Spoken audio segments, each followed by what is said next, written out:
Hi යාළුවනේ ඉතින් ඔයාලගේ බෙන්ඩර් එකේ මෙන්න මේ මම කියන දෝෂය එන්න පුළුවන්. මොකද බෙන්ඩර් එක අපි යම් කිසි දෙයක් බෙන්ඩර් කරද්දී බෙන්ඩරේ යම් කිසි එකකින් හිරවීමකට ලක් වුණොත් මෙන්න මේ තියෙන මේ පොඩි ස්විච් එකක් වගේ එකක් ඔයාලට පේනව නේද? මේ ස්විච් එකෙන් බෙන්ඩර් එක ස්වයංක්‍රීයව ඕෆ් කරගන්නවා. ඇයිද ඒක එහෙම වෙන්නේ? අපේ කොයිල් එක ඒ කියන්නේ මේ බෙන්ඩර් කොයිල් එකේ ආරක්ෂාවට තමයි මේ ස්විච් එක දාලා තියෙන්නේ. මොකද මේක ගොඩක් මේකට අපි ඕවර්ලෝඩ් එක කියලා කියනවා. මේක බේකර් එකක් වගේ තමයි ක්‍රියා කරන්නේ. මොකද මේ බෙන්ඩර් එක මෙහෙම කරකැවීමේදී යම්කිසි හිරවීමක් වුණොත් ඒ කියන්නේ අපි මොන හරි දෙයක් වැඩිපුර දාලා බෙන්ඩරේට දරා ගන්න බැරි දෙයක් දාලා ඇඹරීමේදී මෙන්න මෙම ස්විච් එක ගොඩක් දුරට ඕෆ් වෙනවා. ඔටෝ ඕෆ් වෙලා බෙන්ඩරේ නතර වෙන්න පුළුවන්.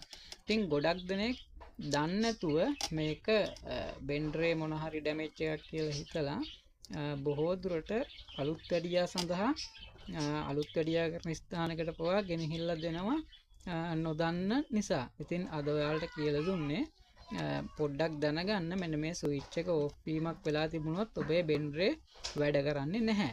ඒ ජාමයට අපි කරන්න ඕන මේ ස්විච් එක පොඩ්ඩක් මෙහෙම අතින් මෙහෙම ප්‍රෙස් කරලා තද කරන්න. මෙහෙම තද කරලා මෝටරේ ඔන් කරලා බලන්න වැඩ කරනවද කියලා. ඉතින් මම මේක පොඩ්ඩක් ගලවලා පෙන්නන්නම් ඇතුළතින් ඔයාලට පෙනෙන විදිය මෙන්න මෙහෙම තමයි අපිට මේක ගලව ගත්තට පස්සේ පේන්නේ.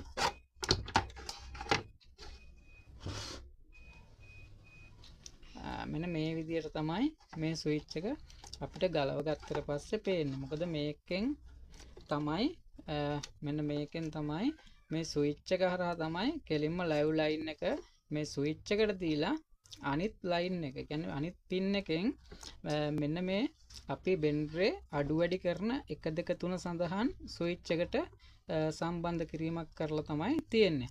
ඉතින් මේ ස්විච් එක ඔටෝ ඕෆ් වීමකට ලක් වෙලා තිබුණොතින් අනිවාර්යෙන් අපේ බෙන්ඩරේ වැඩ කරන්න නැහැ. එතකොට අපිට මේක බලා ගන්න පුළුවන්. ඉතින් ඔයාලට මල්ටිමීටරයක් තියෙනවා නම් පහසුවෙන්ම බලා ගන්න පුළුවන් මේ අග්‍ර දෙකට සම්බන්ධ කරලා මල්ටිමීටරේ වැඩ කරනවද මේක කොහොමද හොඳයිද කියන එක. ඉතින් හැමෝටම මල්ටිමීටරයක් නැති නිසා ඔයාලට පහසුවෙන්ම අර විදියටත් ප්‍රෙස් කරලා වැඩ කරන්නේ නැත්නම් මේක පිච්චිලාද කියලා හරියටම බලා ගන්න පුළුවන්.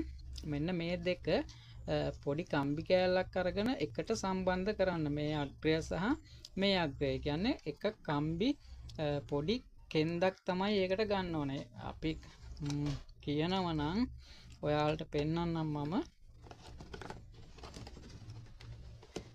මෙන්න මේ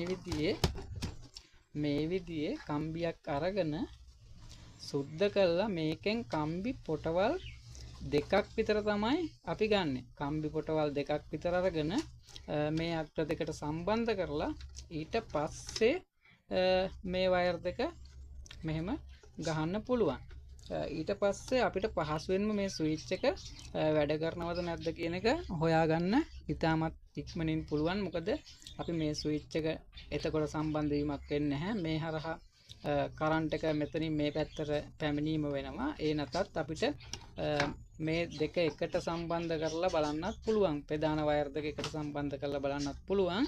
නමුත් මොන හරි ඩැමේජ් එකක් වෙලා තිබ්බොත් මෝටරේ කොයිල් එකට අපි අර කම්බියක් දානකෙන් අපිට පහසුවෙන්ම කම්බි කෑල්ල පිලිස්සලා යනවා. මෝටරේ වෙනත් කොටස් වලට හානි සිද්ධ වෙන්නේ නැහැ.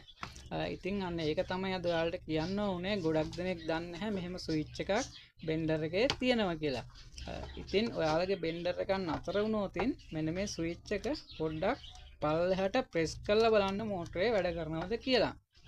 ගොඩක්ම යාළුවනේ මේක ඕෆ් වෙන්න බලපානවා අපේ මෝටරේ තියෙන මෙන්න මේ බ්‍රෂ් සෙට් එක ස්පාර්ක් වීම අධික ඒ කියන්නේ බ්‍රෂ් ටික ගෙවිලා තිබුණොතින් ස්පීන් ටෙන්ෂන් බැහැලා තිබුණොතින් ගොඩක් දුරට අර මං කිව්වා ඕවර්ලෝඩ් එක ඕෆ් වීමකට ලක් වෙන්න පුළුවන්. ඉතින් යාළුවනේ ඔයාලට මේකේ බ්‍රෂ් සෙට් එකක් අපි මාරු කරගන්න හැටි ඊළඟ වීඩියෝ එකකින් ඉක්මනටම අරගෙන එන්නම්.